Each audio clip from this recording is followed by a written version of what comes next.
This cash-gushing stock is a pure growth play, with management and insiders owning 60% of shares. A close fund with ties to the Disney family has taken out a stake in the small company, along with Excel Telecom, who is a senior company in the telecommunications industry that services major companies, including the government of Israel and the IDF. The communications revolution is happening right now, and this tiny 30-cent stock is positioned to take over a $10 billion market due to Motorola's recent exit when they were acquired by Google. To learn more about this exciting opportunity, where sales have increased by 50% a year for the past 3 years, visit crushthestreet.com/win. Well, hello everyone, and welcome into crushthestreet.com. We're here at the Silver Summit 2015, and we're with Chris Marchese. He's of Silver-Investor, also known as the Morgan Report.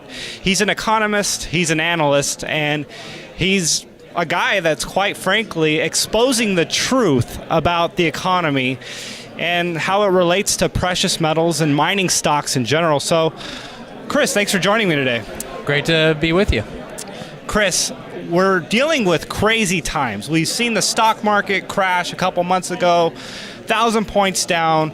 Soon after, we saw precious metals rise a little bit. We had a run. We thought they were going to be the glory moment. At least I kind of had that moment where I felt like we were going to see it.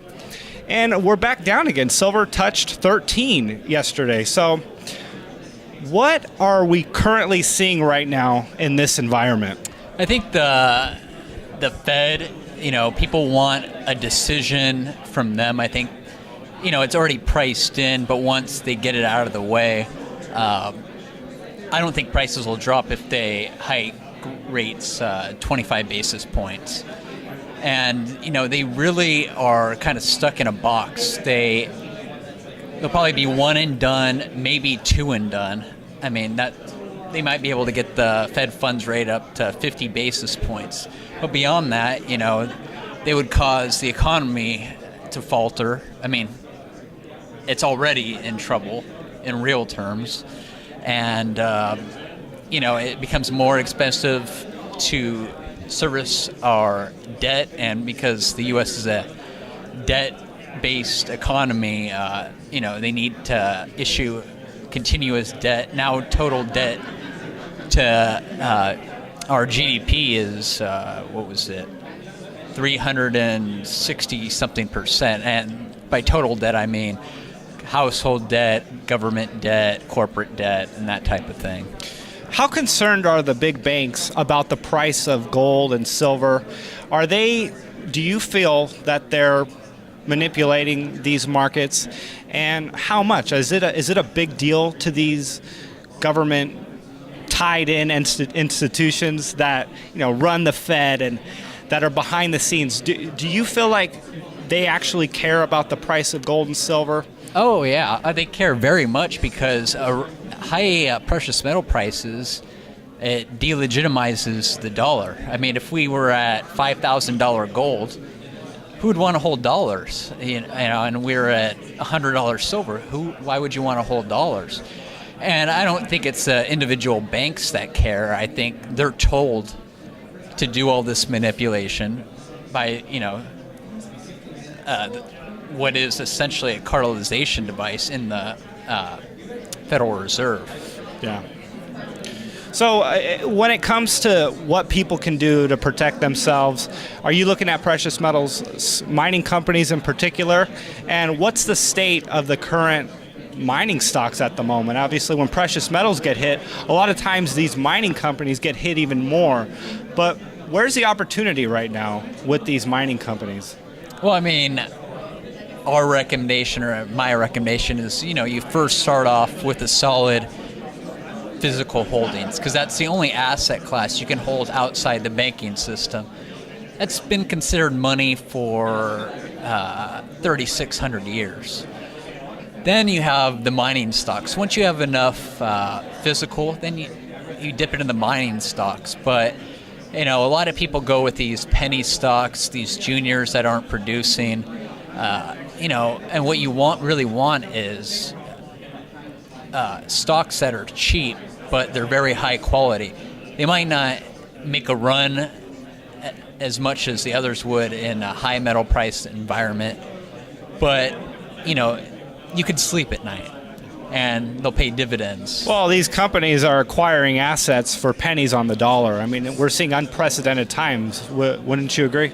Oh yeah, and I would note specifically with the royalty companies, except Franco-Nevada, that's a little expensive. But if you look at Silver Wheaton or Royal Gold or Sandstorm Gold, they're all very cheap, and they've historically traded at 1.5 to 2 times net asset value.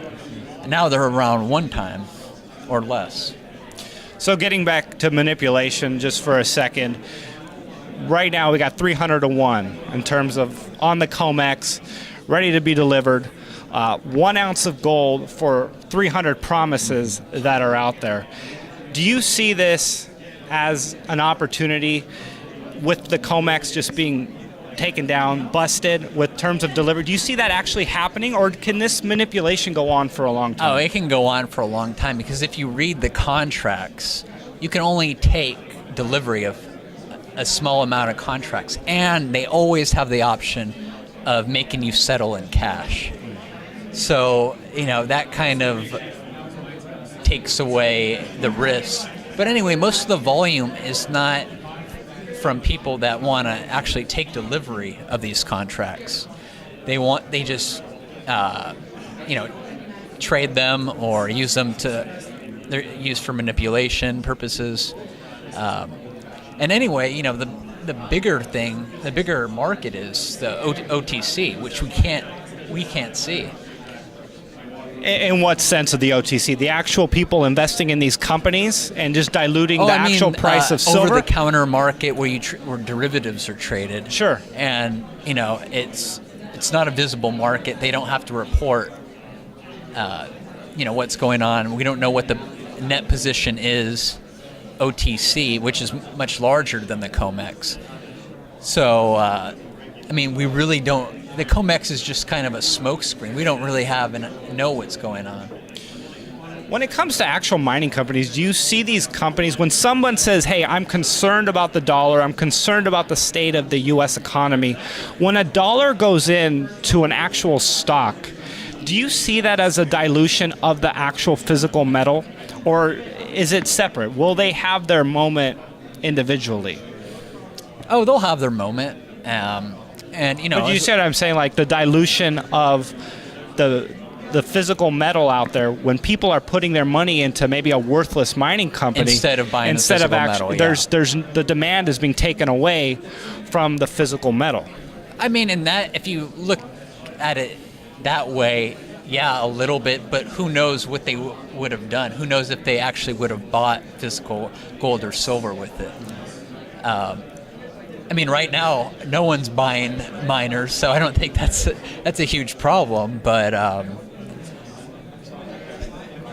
actually, it's going to cause, silver production this year will be down over last year. Maybe only 1 or 2%, and this trend looks like it'll continue. Remaining primary production, that's mine production, remaining flat, or even dropping over the next few years, because 65% of total silver production comes from base metal mines, and copper, for example. That thing's been taken out back, and a lot of there are a lot of projects that are still moving forward, a lot of mega mines, but there are also a lot of mines that produce copper mines that produce silver and gold with it that won't be economical. What's the average cost of production for silver at the moment, with silver trading right at $14? Well, we did a study 3 years ago, and for the lowest 75% on the cost curve, it was about $21. The lowest price to produce? Yeah, the lowest 75% on the cost curve. Okay. And what about the highest? $30. Wow. The lowest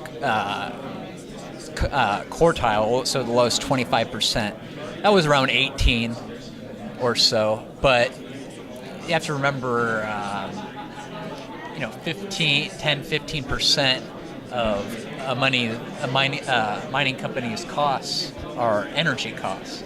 So with oil's down. the drop in oil, their costs came down as well as other input costs to build their machinery and that type of thing. So honestly, if I was to be like an honest opinion, the industry right now, there's no money in it other than what it could potentially happen in the future. So when you look for a company to invest in, what are you looking for? What sort of potential are you looking to acquire at these current valuations? Because obviously you're selling a product at a loss. Like, in that sense, it's a horrible business. Well, that's the thing. You don't want to buy mining companies that are losing money right now.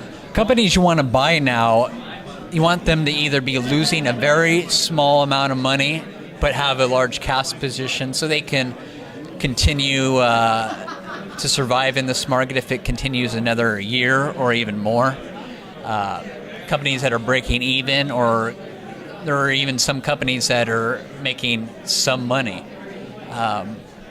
So you want to look for that, and it's actually safer to buy on the way up. So when the metals price rebounds, it's safer to buy stocks at a higher price, just because they're not going to go under, and you'll still make a very good amount of money without all the risk.